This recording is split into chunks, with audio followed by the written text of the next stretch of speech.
Delang. Assalamualaikum warahmatullahi wabarakatuh. Perkenalkan, saya Syarifah Amalia. Saya akan menjelaskan tentang ekonomi mikro. 1. Konsep dasar ilmu ekonomi. Sejak ditulis dan diterbitkannya buku berjudul The Wealth of Nations pada tahun 1776 oleh Smith, ilmu ekonomi mengalami perkembangan yang pesat. Tahun 1776 itu sering dianggap sebagai tahun kelahiran ilmu ekonomi. Smith pun disebut sebagai bapak ilmu ekonomi. Ilmu ekonomi semakin berkembang dan gagasan Smith menjadi dasar bagi ahli ekonomi lainnya, yaitu Malthus, Ricardo, dan John Stuart Mill. Para ahli ekonomi yang disebut belakangan ini dikelompokkan sebagai ahli ekonomi klasik.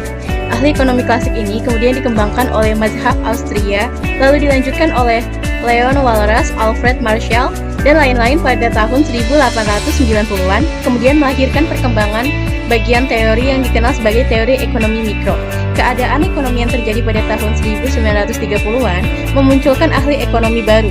Pada tahun 1936 lahir sebuah buku, The General Theory of Employment, Interest, and Money, yang diterbitkan oleh John Maynard Keynes, seorang ekonom besar berhasil melahirkan karya lain di bidang ekonomi. Pengertian ilmu ekonomi. Kata ekonomi berasal dari bahasa Yunani, yaitu oikonomia, yang berarti manajemen rumah tangga. Asal kata oikos yang berarti keluarga atau rumah tangga, dan nomos yang berarti peraturan, aturan, atau hukum. Oikonomia diartikan sebagai aturan masyarakat, sebagai hukum kodrat yang menetapkan rumah tangga yang baik. Smith mendefinisikan ilmu ekonomi secara sistematis, mempelajari tingkah laku manusia dalam usahanya untuk mengalokasikan sumber-sumber daya yang terbatas guna mencapai tujuan. Masalah pokok ekonomi. Pada umumnya, masyarakat pasti punya kebutuhan yang beraneka ragam, mulai dari kebutuhan pribadi sampai kebutuhan masyarakat. Baik kebutuhan primer, kebutuhan sekunder, dan tersier. Kebutuhan manusia tidak terbatas, sedangkan alat pemuas kebutuhan sangat terbatas. Inilah pokok permasalahan dalam ekonomi, di mana kesenjangan antara harapan dan kenyataan. Ada kesenjangan antara kebutuhan dengan alat pemuas kebutuhan.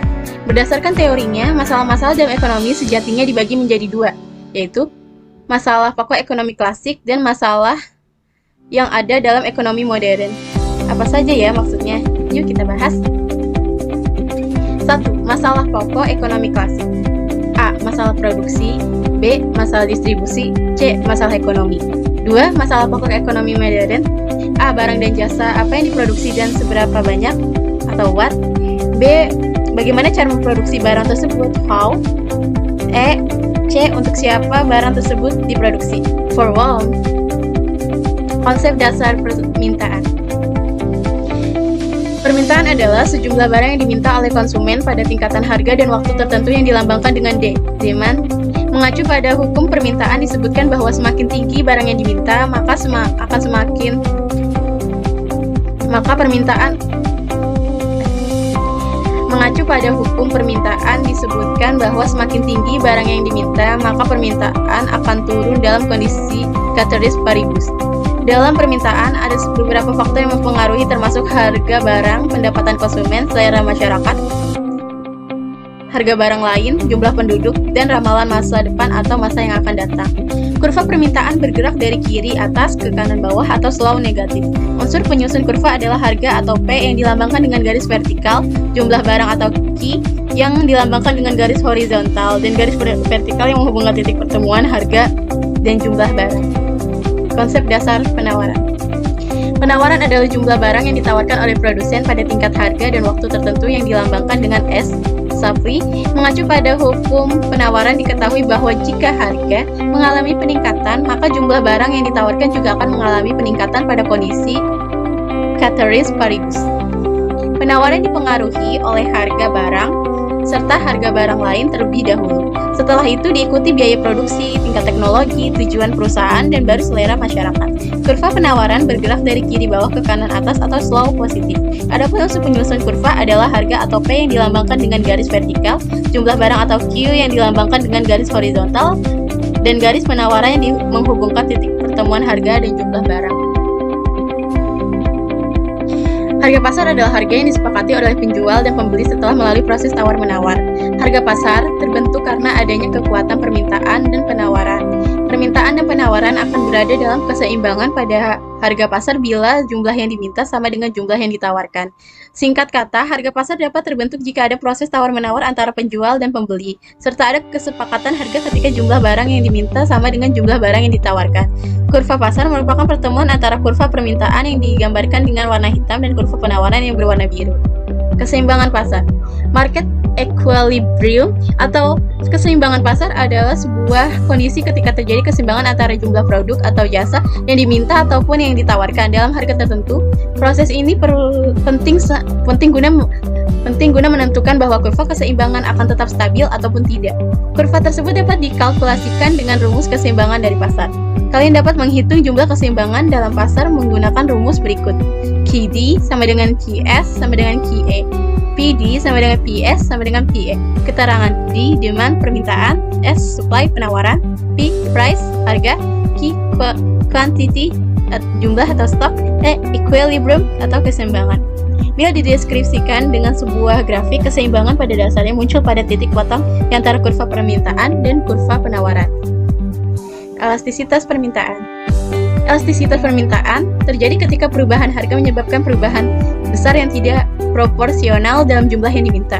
Misalnya, seorang dengan permintaan elastis mungkin mengalami kenaikan harga sebesar 10%, tapi akibatnya permintaan turun sebesar 30%. Barang yang mengalami permintaan semacam ini diberi label sebagai sensitif terhadap harga dan biasanya merupakan barang non-esensial yang memiliki banyak pengganti seperti makanan restoran, item fashion, dan lain-lain.